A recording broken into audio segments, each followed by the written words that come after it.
Shalom, selamat pagi semua teman-teman dan saudaraku dimanapun Anda berada. Pada kesempatan pagi hari ini kita ketemu kembali dalam ibadah online. Dan pada hari ini sebelum kita menerima kebenaran firman Tuhan, kita berdoa terlebih dahulu.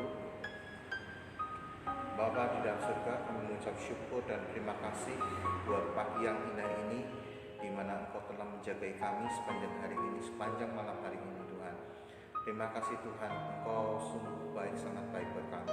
Ampuni segala kesalahan kami Tuhan yang selama ini pernah kami berbuat Tuhan, yang selalu melupakan Engkau dan mengecewakan Engkau Tuhan. Sekali lagi ampuni kami Tuhan. Bapa, pada saat ini kami mencari wajah-Mu di pagi hari ini Tuhan. Kami ingin Engkau menaburkan benih kebenaran firman-Mu di setiap hati kami Tuhan. Biarlah hati kami terus bertumbuh dan berbuah-buah lebat dari kebenaran firman-Mu, sehingga kami menjadi dampak bagi banyak orang. Berbungkus kami setiap kami dengan kuasa darah kudus-Mu, dan taruhlah beberapa murid-Mu di setiap hati kami, untuk kami boleh mendengarkan kebenaran firman-Mu dan diam di bawah kaki. Urapi hamba putih lidah hamba-Mu Tuhan, yang menyampaikan kebenaran firman-Mu. Sembunyikan hamba di belakang kayu salib, agar layak di hadapan Tuhan. Tuhan Yesus, terima kasih pada saat ini kami siap mendengarkan kebenaran firman-Mu. Jika ada roh-roh yang kurang berkenan di hadapan-Mu, segala penguasa udara sekalipun, kami padakan, kami hancurkan di dalam nama Tuhan Yesus Kristus. Terpujilah Engkau. Haleluya. Saudara terkasih di dalam Tuhan, pada saat ini saya akan membawakan perikop di mana tentang mengasihi musuh seperti Daud. Kita saudara bisa buka di 1 Samuel 24 ayat 22. 1 Samuel 24 ayat 22. Saya akan bacakan. Beginilah firman Allah.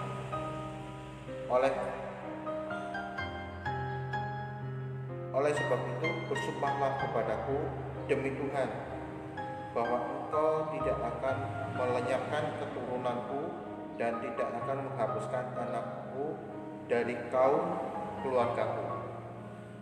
Ini yang berkata adalah Daud kepada Saul. Dalam relasi antar sesama, tak jarang ada orang-orang yang seharusnya berdekatan, tetapi terkadang justru bermusuhan. Ada kakak memusuhi adiknya, menantu tidak akur dengan mertua, dan ketidakcocokan dengan kerabat di keluarga besar. Hari ini kita membaca ulang mengenai ketidakakuran, bahkan permusuhan yang terjadi antara Saul dan Daud. Saul yang dipicu oleh iri hati berniat membunuh Daud, tetapi Daud justru merespon dengan berbuat kasih. Jika seharusnya ada relasi yang baik antara mertua dan menantu, tak begitu yang terjadi antara Saul dan Daud. Amarah yang tak terkendali membuat Saul tega memburu Daud seperti seorang yang memburu musuh abadinya. Masalah yang diawali dari perkara yang sepele. Ketika Saul mendengar nyanyian yang berisi pujian terhadap kehebatan Daud yang dianggap lebih hebat dari Saul dalam 1 Samuel 18 ayat 6-9. Namun hebatnya, ketika ada kesempatan membalas, Daud tidak mempergunakan kesempatan itu. Ia hanya berani memotong punca jubah Saul. Itu pun sudah membuat berdebar-debar di ayat 5-6. Itulah yang mengherankan Saul, sehingga akhirnya ia menyadari kesalahan yang timbul dari kejahatan hatinya. Tindakan kasih Daud tak hanya membuat hati Saul tersentuh, bahkan ia mendoakan kebaikan untuk Daud di ayat 20. Dalam relasi yang dengan sesama, terutama mereka yang menimbulkan ketidaknyamanan bagi kita, jangan biarkan diri kita dikendalikan oleh sikap mereka, sehingga kita tak dapat menyatakan kasih. Tirulah cara Daud dalam mengasihi Saul, supaya Tuhan dapat memakai hidup kita untuk berbagi kasih kepada sesama. Saudara terkasih di dalam Tuhan, kenapa saya perikop pagi hari ini mengasihi musuh seperti Daud? Banyak di era-era sekarang kasih itu mulai luntur. Mereka tidak menganggap sama sekali adanya kasih. Bahkan mereka sendiri seolah-olah mementingkan diri sendiri dan tidak ada rasa terima kasih. Begitu juga firman Tuhan dikatakan dunia ini akan lenyap dengan sendirinya, dengan keinginan sendirinya. Bahkan orang akan mencintai dirinya sendiri dan tidak pernah berterima kasih dan tidak tahu rasa saling tolong menolong. Di mana banyak di era sekarang banyak sekali yang cerita saya seseorang yang paksanya disakiti antara anak dengan orang tua, dengan kakak dan adik, bahkan juga terhadap menantu dan juga mertua. Banyak terjadi crash yang tidak bisa diresponi dengan baik zaman sekarang. Akan tetapi kalau kita berjalan di atas ketetapan firman Tuhan, yuk kita mulai melakukan bagian kita dalam kehendak firman Tuhan. Di situ kita akan menemukan kasih sejati, kasih setia yang Tuhan berikan pada kita. Kita belajar pada Saul, dan disitulah belajar dari Daud. Ketika kita belajar mengampuni seseorang, bukan seseorang udah mengampuni. Kalau hukum Taurat mengatakan mata ganti mata, kalau sekarang enggak, hukumnya kasih yang diajarkan oleh Tuhan. Jika engkau ditamar pipi kiri, berilah pipi kanan. Mungkin akan berpendapat, itu akan sakit. Kalau aku udah ngasih pipi kiri, terus berikan pipi kanan, itu akan sakit. Emang akan sakit. Itu ibarat perumpamaan. Namun tetapi kalau kita benar-benar di sini konteksnya, kita melakukan kehendak Bapa di surga, kita melakukan kebaikan. Sekali lagi kita melakukan kebaikan itu juga menabur kebaikan. Kita menabur kebaikan, hasilnya tidak akan kita mulai dengan keburukan. Tidak mungkin. Tuhan udah punya skenario sendiri. Bahkan contoh saya memiliki kesaksian. Saya kesaksian di mana saya sering mengkhianati, sering menolong orang, akhirnya berujung pengkhianatan. Tetapi itu pun tidak lama. Dan saya percaya dan yakin Tuhan akan memberikan yang terbaik buat kita semua. Dan saya percaya Tuhan memberikan yang terbaik juga buat saya. Dan di saat itulah kebaikan itu enggak langsung bahasa Jawanya saknyat atau sekaligus saat itu juga kita langsung menerima kebaikan. Wah, Tuhan aku udah menabur kebaikan ini, langsung aku menerima kebaikan. Enggak. Tetapi kita harus melalui proses. Karena proses itu kalau orang yang nggak sabar, dia sudah pasti dalam proses dia pasti udah seperti cacing kepanasan, udah nggak sabar. Tetapi namanya proses, sekali lagi proses itu harus kita lewati setahap demi setahap. Karena itu Tuhan ingin membentuk iman kita, kesungguhan hati kita terhadap Tuhan. Dan saudara sekalian, pada hari ini ketika Saul mulai mengejar Daud seperti orang tahu lah musuh buyutan banget gitu kan. Tapi ketika Saul sedang tidur, Daud ada kesempatan untuk membunuh, tetapi kenapa tidak membunuh? Dan disitulah Daud mengasihi, hanya memotong jubahnya dan memberikan kesempatan pada Saul untuk benar-benar bertobat. Tetapi yang dilakukan Saul tetap sama seperti itu. Nah, hendaknya kita harus dalam relasi dengan sesama, terutama mereka yang menimbulkan ketidaknyamanan bagi kita, jangan biarkan diri kita dikendalikan oleh sikap mereka. Jadi, misalkan dalam pekerjaan, dalam bisnis, dalam rumah tangga, ataupun dalam kehidupan keseharian, dalam sekolah, studi, dalam kuliah, ada kita tidak bisa menolak Tuhan. Aku nggak mau lah punya teman atau punya menantu atau punya keluarga, punya rekan bisnis seperti ini. Kita nggak bisa milih. Akan tetapi kenapa Tuhan membiarkan kita untuk memiliki orang-orang seperti mereka, diberdayakan orang-orang seperti mereka? Karena apa? Untuk melihat kualitas hidup kita naik kelas atau tidak. Kita nggak bisa datang ke gereja, misalkan datang ke gereja, aku nggak senang sama ini, ketemu ini lagi, saya menghindar. Terus kalau misalnya kata itu kutu loncat lagi, pindah ke gereja lain, saudara akan bertahan berapa lama? Akan menjadi kutu loncat berapa lama? Hidup kalau seperti kutu loncat pun tidak bisa. Maka dari itu kita harus tertanam di gereja lokal, gereja setempat. Suka nggak suka, itulah rumah kalian. Disitulah rumah doa kita.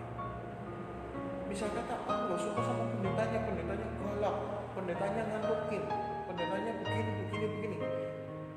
Kita harus jangan pandang manusianya, pandangnya sama pandang Kristus. Di saat kita pandang manusia, pasti akan kecewa. Tetapi kalau kita pandang Kristus, kita semua akan mendapatkan damai sejahtera. Dan disitulah Tuhan mengizinkan orang-orang yang nyebelin sekalipun, kita jangan terpengaruh. Ya, sekali lagi, mereka yang menimbulkan ketidaknyamanan bagi kita, jangan biarkan kita dikendalikan oleh sikap mereka. Sikap mereka bisa Anda dibuat tidak nyaman di gereja atau di mana. Cuek aja. Saudara jangan terpengaruh orang mereka. Ketika saudara terpengaruh oleh sikap-sikap mereka, nggak akan bisa. Karena itu proses itu akan menilai saudara, kualitas hidup saudara, kualitas iman saudara. Dari sinilah sehingga kita tidak dapat menyatakan kasih. Ya, kalau kita dikendalikan oleh sikap mereka, kita tidak bisa menyatakan kasih. Nggak bisa. Kita bisa kata, Pak, saya nggak mau sama orang ini, Pak. Saya nggak mau sama pendeta ini, ngantukin, nyebelin, begini. Kita nggak bisa menyatakan kasih. Kalau saudara hanya dengan orang yang disenangi sama saudara dan sama saudara memberikan kasih, itu udah nggak heran. Tetapi yang Tuhan mau, kualitas hidup iman saudara, kualitas hidup kerohanian saudara, itu dinilai dari kasih, kualitas yang saudara ngikutin proses. Dan dari situlah saudara sekalian, tirulah cara Daud dalam mengasihi Saul supaya Tuhan dapat memakai hidup kita untuk berbagi kasih kepada sesama. Jadi kasih terhadap sesama itu baik orang yang Anda sukai ataupun tidak sukai. Yang paling besar saat ini, kita dibutuhkan memberikan kasih kepada orang-orang yang membuat kita tidak nyaman. Itu siapa? Yang tadi dikatakan, baik itu terhadap anak, terhadap menantu, terhadap teman bisnis, terhadap teman-teman di gereja, terhadap siapapun. Maka itu saudara sekalian, kita ikut contoh seperti Daud. Kita ikut contoh juga banyak contoh seperti Yesus. Yesus memberikan kasih. Yesus diusir dari bait Allah. Mereka tidak mengenal Yesus. Saya sering di Cemara. Mereka katakan, loh, Pak Yesus kan asli dari Purwokerto. Kok dari Purwokerto kok tidak diterima? Saya hanya mengatakan, jangankan saya, Yesus aja di kota kelahirannya tidak dikenal. Apalagi saya. Saya bukan siapa-siapa. Saya katakan, maka itu saya berada di Purwokerto harus menunjukkan kasih kepada mereka. Lepas mereka tidak mau terima, mereka tidak mau terima masa bodoh. Kita lakukan kasih dengan kasih. Kita memberikan kasih kepada mereka. Ketika kita memberikan kasih terus menerus, kasih yang agape terus menerus, tidak melihat, mereka akan melihat, ya, sekali lagi mereka akan melihat buahnya. Buah dari kita gimana? Buah dari kita, buah-buah roh, yaitu sekali lagi kasih. Dari situ mereka akan menilai. Begitu juga saudara, ketika saudara melakukan kasih, ya, melakukan kasih kepada sesama yang tidak pilih-pilih, ya. Oh, saya sama ini sama ini. Di saat ada sebagai seorang Kristen, tidak hanya bertumbuh, tetapi menghasilkan buah. Buah itu loh terlalu besar. Buah itu ceri aja kecil. Ketika buah ceri kecil, saudara menghasilkan buah seperti itu, orang lain yang menikmati, orang lain yang akan menikmati. Terus sehingga dari mulut ke mulut, wah, buahnya bisa dirasakan. Sehingga saudara bisa menjadi dampak bagi banyak orang. Bagaimana saudara mau jadi berdampak bagi banyak orang, sedangkan diri saudara sendiri aja? Ketika adanya live streaming, saudara tidak menyaksikan. Sebelum corona saja, gereja udah dibuka, tetapi saudara apa? Duduk D3, ya kan? D3, duduk D5 ya, D5, duduk, datang, duduk, diam, dengerin, tapi dongo, ya kan? Itu yang dikatakan pendeta Gilbert. Dan di mana ketika datang ke gereja, ibadah sudah mulai, saudara sibuk dengan update status. Nanti makan di mana ya? Nanti anunya di mana ya? Ketika sekarang corona, gereja mulai sementara ditutup dan ibadah di rumah. Mulai apa? Ibadah online. Saudara ibadah online. Tetapi ada yang banyak yang tidak menyaksikan. Dari pertemanan, coba aja dari pertemanan dengan saya aja sudah mati dulu, hampir mati 500, hampir 5.000. Yang menonton tidak ada separuhnya, melainkan hanya cuma berapa? 0,001 sekian, sangat miris. Lah, mereka yang dilihat itu update status. Mereka ngadain siaran langsung karaokean. Inilah zaman akhir-akhir sekarang. Tetapi kita nggak boleh membenci mereka. Kita harus mengasihi mereka. Lah Pak, terkadang ya terkadang saya pun terkadang apa ya, secara manusia, kayaknya kesel banget nih sama orang. Kayaknya terlalu duniawi. Saya terkadang tidak berteman dengan mereka. Karena apa? Kebiasaan-kebiasaan yang buruk akan merusak kebiasaan-kebiasaan yang baik. Dari situ kita harus apa? Orang-orang seperti itu kita hindari, kita jauhi. Bukan, ya kita harus mengasihi, kita harus mendoakan. Sekarang mendoakan seperti apa? Saya mau tanya. Lupa biar orangnya benar. Ya kalau dia benar, kalau mau benar, kalau nggak mau benar itu pilihan mereka. Kita nggak bisa memaksakan. Betul kan? Sekarang banyak orang yang WA saya, Pak minta tolong doakan saya. Sekarang sekali lagi saya bukan tidak mau mendoakan. Ketika saudara meminta kepada saya untuk mendoakan sebagai seorang hamba Tuhan, saya mendoakan. Sekalipun seorang hamba Tuhan, seorang pendeta mau tumpang tangan, tumpang kaki, sekalipun kalau saudara hatinya tidak siap, saudara hatinya busuk, saudara hatinya nggak percaya, percuma. Semua itu tergantung dari diri pribadi masing-masing. Kalau diri pribadi masing-masing terima Yesus benar-benar, beda cerita. Benar kan? Ya namanya saudara coba punya orang kesel. Oh ya udah doain setiap malam, kita doain ini. Betul, Roh Kudus yang akan berubah. Dia akan diterima. Tetapi kita kan nggak tahu. Mungkin dia ketemu pendeta di luar sana atau yang nggak dikenal sama kita. Dia mulai berubah. Bukan dari diri kita. Tuhan memakai orang lain. Saya mendoakan sudah pasti. Tetapi itu saya serahkan semua pada Tuhan. Saya tidak mau pakai kekuatan saya langsung suplemen orang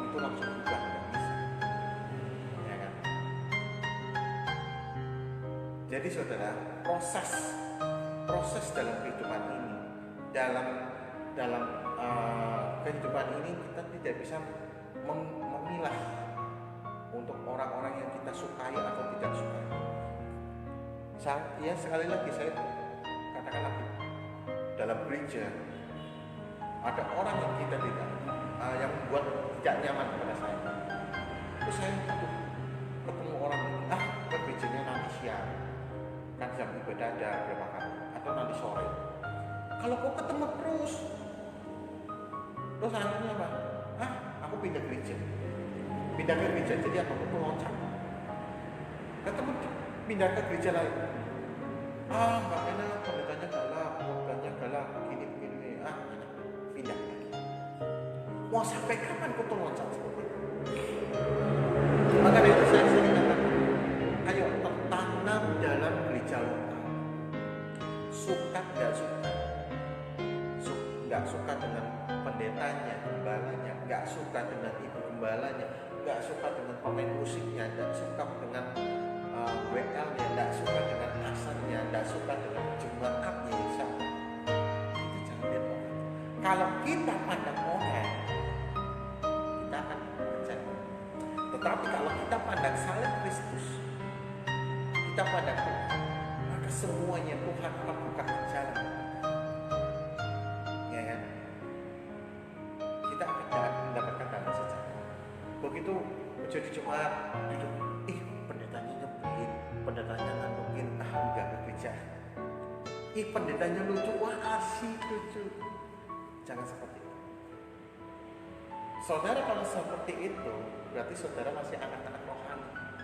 Ketika saudara masuk dalam pintu gereja, awal begitu masuk, begitu nyanyi pujian, semangat, begitu ditegur melalui firman Tuhan, pendetanya ngomongnya nggak enak nih. Saudara sangat bodoh. Ketika seorang hamba Tuhan diurapi, dipakai oleh Tuhan untuk menyampaikan kebenaran firman Tuhan, saudara tersinggung, itu malah bagus. Tersinggung bukan dengan ucapan pendeta ya, bukan dengan ucapan pendeta, tetapi saudara tersinggung karena firman Tuhan, itu sangat bodoh. Tetapi saudara kalau misalnya benar-benar menerima, iya itu menusuk ke hati saya harus berubah, itu bagus. Kalau saudara tersinggung karena firman, omongan firman Tuhan, itu sangat bodoh. Kenapa saya katakan bodoh? Kerdil iman. Yang saudara harus terima. Saudara nggak senang dengan pendetanya, nggak masalah. Tetapi saudara tetap pandang firman Tuhan, tetap pandang Yesus. Siapa Tuhan? Karena firman itu satu paket. Dan siapa pendeta itu? Pendeta itu yang dipakai oleh Tuhan untuk menyampaikan kebenaran firman. Suka nggak suka, enak nggak enak, itu proses. Bukan pendetanya membawa firmannya sengaja mengenalku, sengaja menyindir. Enggak ada yang unsur menyindir atau gimana. Dan itu satu kebetulan dari Roh Kudus. Saudara benar-benar lagi dalam keadaan seperti itu, saudara dikenal dan banyak belajar dari kasih Kristus. Mungkin saudara nggak kenal tahu siapa. Nah, mungkin tetangga saudara ada yang namanya Daud, ada yang namanya Saul, ya kan? Terus saudara kita harus kita belajar dari Yesus saja. Ketika saudara belajar dari Yesus, dari situ timbul kasih. Zaman dulu, mata kali mata saya katakan, ya, zaman hukum perjanjian baru, ketika Yesus ada, semua digenapi. Perjanjian lama digenapi oleh Yesus dengan jadi satu, dirangkum jadi satu, jadi kooperasi. Nah, sekarang intermezzo, kalau dulu perjanjian baru kooperasi, sekarang zaman milenial, hukumnya hukum apa? Ada yang tahu nggak? Saudara ada yang tahu nggak? Hukum zaman sekarang, hukum milenial itu hukumnya kong kali kong. Ada uang, saudara bisa. Ini hanya just kidding, just sekolah. Jadi biar nggak ngantuk badannya. Nah, disinilah kita jangan hukum kong kali kong ya. Kong kali kong kalau aku mau naik jabatan, aku harus nyokong. Enggak. Tetapi kita buktikan dengan dengan kita menjadi dampak banyak orang, kita berbuah dan memiliki buah-buah roh. Disitulah kita bisa menunjukkan siapa yang Kristus, Yesus Kristus. Orang lain pengen lihat Yesus Kristus itu seperti apa di dalam hati kita. Seperti ini loh, kita memiliki kasih, kita menularkan kasih. Dari situ orang Kristen, pengikut Kristus seperti ini.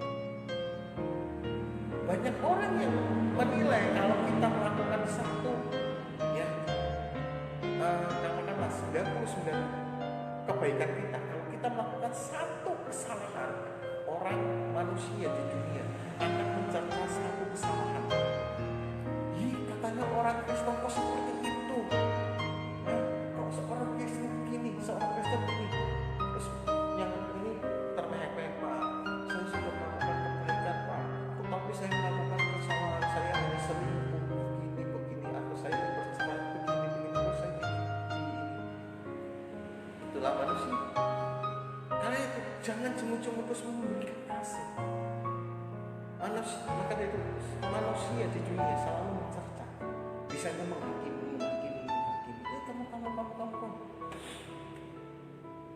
Dari situ kita terus hasilkan buah-buah. Saudara mungkin ingat, ya kan, kenapa perempuan dan laki-laki itu daya ingatnya lebih kuat dari perempuan. Ini intermezzo saja. Kalau laki-laki kamu sudah ada masalah itu udah selesai. Tapi kalau perempuan, wah enggak. Dari zaman nenek moyang sampai era milenium itu terus berapa gigabyte. Terus diingat. Dari situ kan. Ya, kita jangan mengingat masa lalu. Sudah selesai, sudah. Pak, saya sudah melakukan kebaikan, Pak. Kepada si ini. Tetapi mereka, saya punya kesalahan, saya bercerai dengan suami saya, mereka menuduh saya selingkuh, menuduh saya begini, saya ini. Waduh, Pak, nggak ada gunanya. Kita harus melakukan hukum kasih, tunjukkan kasih. Nggak perlu saudara cerita kepada orang B, ini dong, begini, pendeta gini. Butuh berapa orang untuk meyakinkan saudara kalau saudara itu bisa melakukan kasih? Apakah dengan 100 orang di hadapan saudara percaya, oh ya begini? Enggak. Cukup satu, itu sama hamba Tuhan yang kurang. Maka itu jangan sekali-kali saudara dalam Amsal, jangan kau sekali-kali menghujat seorang hamba Tuhan yang diurapi. Menghujat di dalam arti kata luas. Saudara terkasih, pada pagi hari ini saya ingin mengajak yuk semua daripada kita back to basic dengan apa? Dengan adanya kasih. Belajar dari Yesus. Kasih Bapa yang tidak pernah luntur, yang tidak, katakanlah yang agape, kasih yang agape kepada sesama. Kita harus ciptakan. Jangan sampai ketika seseorang yang membuat tidak nyaman kita dapat terpengaruh oleh sikap mereka. Jangan, tetapi usahakan diri kita, kendalikan diri kita dengan apa kita menularkan kasih kepada mereka. Mereka maunya sepuluh yang penting lakukan bagian kita, selanjutnya terserah. Saudara terkasih, dalam kata penutup, dalam mengasihi orang lain terkadang diperlukan kesediaan untuk berkorban. Ya kan? Dalam mengasihi orang lain terkadang diperlukan kesediaan untuk berkorban. Ya ini semua bayar harga. Kalau saudara nggak mau bayar harga, matilah saudara. Dan kata-kata mati dalam keimanan. Karena firman Tuhan berkata apa? Iman tanpa perbuatan itu adalah apa? Mati. Ketika saudara tidak berani bayar harga, datang ke gereja, dilihat dulu, sapa. Oh, ini enggak, si Budi nih enggak energi. Oh, si Yanti paling jutek nyebelin. Padahal dia enggak ngapa-ngapain. Atau si Budi justru membuat tidak nyaman. Yosef nih, oh kayaknya nggak enak, korbannya keras, ajarannya keras begini, aduh pulang nggak bisa.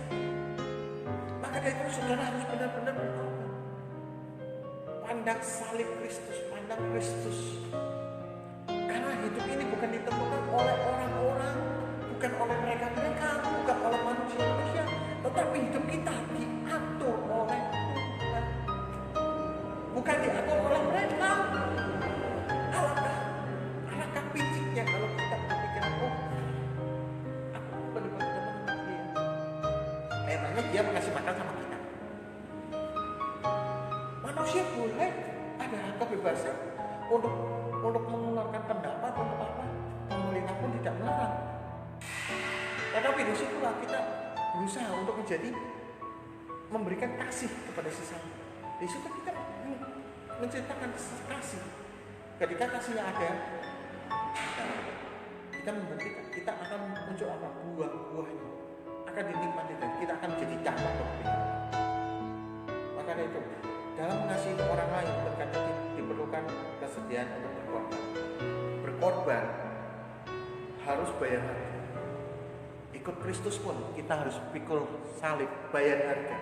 Nggak bisa kita hanya ikut Kristus hanya diam, pikul salibnya enggak, ya ke gereja enggak, kesaksian kagak, bayar harga enggak, memberi perpuluhan juga enggak. Ya udah, kita mau seperti apa? Apa kita mau kerdil rohani? Cuman hanya minum susu, maunya makanan-makanan yang empuk, setelah itu maunya disuapin, kan nggak mungkin. Maka dari itu kita harus bayar harga. Kita menjadi dewasa rohani. Kita mau siap dibenturkan dalam makanan-makanan yang keras, dalam dihadapi segala permasalahan seperti ini, ya, dalam keluarga, dalam bisnis, dalam sekolah, dalam gereja. Ada orang-orang yang membuat hidup kita tidak nyaman. Jangan sampai kita dikendalikan oleh sikap-sikap mereka. Kita sekali lagi pandang Kristus, back to basic. Kita kembali pada kalau kita berhak melakukan kehendak kepada surga, kita berhak menghadap kepada Bapa. Kita bisa jalannya ada damai sejahtera. Saudara kasih, demikianlah firman Tuhan yang bisa saya sampaikan. Kiranya pagi hari ini kita diperkuat melalui benih-benih kebenaran firman Tuhan. Kita selalu mengikuti cara Daud dan cara Kristus, mengasihi musuh seperti Daud, seperti Yesus. Disitulah kita akan dimenangkan. Kita akan dimenangkan dalam iman, dalam kita melangkah juga. Kita selalu libatkan Tuhan dalam kehidupan kita. Saudara kasih, kita tutup Alkitab kita. Kita berdoa. Kita tutup Alkitab kita. Bapa di dalam surga, kami mengucap syukur dan terima kasih kebenaran firman-Mu yang telah disampaikan melalui hamba Tuhan. Biarlah terus menjadi buah benih yang baik dan menjadi buah-buah yang baik juga kepada sesama, sehingga kami menjadi damai bagi banyak orang. Bapa di dalam surga, Engkau melihat setiap anak-anak-Mu Tuhan yang selalu rindu akan kebenaran firman-Mu. Biarlah mereka terus mencari kebenaran firman-Mu Tuhan. Bagi mereka yang belum untuk rindu akan Engkau Tuhan, belum bisa bayar harga, Tuhan Engkau bimbing mereka, Engkau ajar mereka untuk terus mendekat kepada kebenaran firman-Mu Tuhan. Bapa, sekali lagi Engkau menilai setiap hati kami Tuhan. Ujilah kami, selidiki hati kami. Masihkah ada kami untuk selalu mencintai Engkau Tuhan.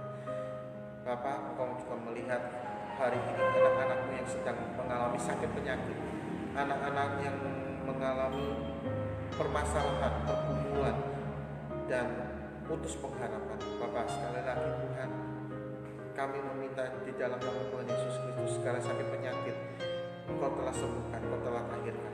Dan bagi mereka yang memiliki permasalahan Tuhan, Engkau selesaikan masalah Tuhan, dan Engkau pulihkan segala perkara dalam rumah tangga, pekerjaan dalam bisnis maupun dalam gereja Tuhan. Dan juga bagi mereka yang putus pengharapan dan di PHK, Tuhan kami percaya Engkau akan memberi membukakan pintu kepada mereka jalan keluar dan memberikan pengharapan baru bagi mereka Tuhan. Terima kasih Tuhan, di dalam nama Tuhan Yesus Kristus kami percaya hanya Engkau lah yang kami selalu ingat, kami selalu puja, dan kami selalu bangga. Dan pada saat ini Tuhan, kami mengangkat kedua tangan kami Tuhan. Terimalah berkat rahmat Allah Bapa yang Maha Kuasa, persekutuan kudus bersama para malaikat yang kudus, bersama orang-orang yang kudus, dengan putranya yang tunggal Tuhan Yesus Kristus, mulai sekarang sampai selama-lamanya. Terpujilah Engkau di dalam nama Tuhan Yesus Kristus. Haleluya. Amin. Saudara terkasih, saudara bisa mengikuti rekaman ibadah ini di YouTube, dan jangan lupa subscribe, like, serta komen dan sharekan jika bermanfaat bagi banyak orang. Kiranya Tuhan Yesus memberkati. Kita ketemu nanti jam 6 sore dalam nama Tuhan Yesus. Shalom.